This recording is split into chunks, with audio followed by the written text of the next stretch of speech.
হয়, বেংমৰা স্পৰ্টছ ষ্টেচনৰ সৌজন্যত আৰু পানীতোলা ক্ৰীড়া আৰু সাংস্কৃতিক বিকাশ কেন্দ্ৰৰ উদ্যোগত পানীতোলা নগাঁৱৰ খেলপথাৰত আমি যোৱা 1 ছেপ্টেম্বৰৰ পৰা 30 ছেপ্টেম্বৰলৈ একমহীয়া বিনামূলীয়া ফুটবল প্ৰশিক্ষণ আমি প্ৰদান কৰিছিলোঁ।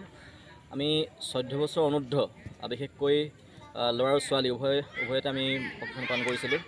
আমাৰ প্ৰশিক্ষণটো প্ৰদান কৰিছিল আমাৰ পানীতোলা অঞ্চলৰে পানীতোলা স্পৰ্টছ একাডেমীৰ 3জনকৈ খেলুৱৈ নয়ন মিদ্ধা, মনদীপ গৰায়ক, দীপজ্যোতি বৰুৱা, লগতে আমাৰ প্ৰতি দেওবাৰে আমাৰ মাউতৰ সহাদেৱগড় তেওঁৰ প্ৰশিক্ষণ প্ৰদান কৰে।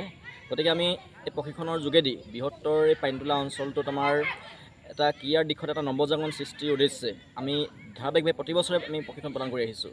বেংমৰা স্পৰ্টছ ষ্টেচনৰ উদ্যোগতে হওক বা পানীতোলা স্পৰ্টছ একাডেমীৰ উদ্যোগতে হওক, আৰু লগতে এবাৰ নতুনকৈ সংযোজন পানীতোলা ক্ৰীড়া আৰু সাংস্কৃতিক বিকাশ কেন্দ্ৰৰ উদ্যোগত আমি পানীতোলা নগাঁও খেলপথাৰত যি প্ৰশিক্ষণ প্ৰদান কৰিছিলোঁ, ইয়াত প্ৰায় শতাধিক শিক্ষাৰ্থী আমি দেখিবলৈ পাইছিলোঁ।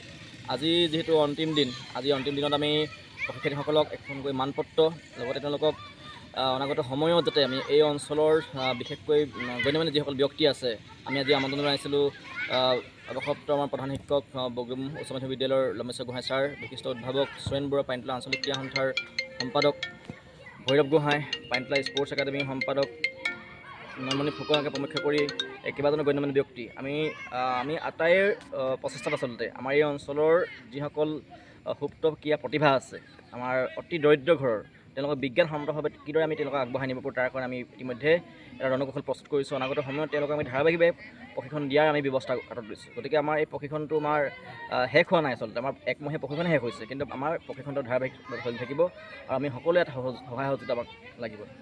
ধন্যবাদ।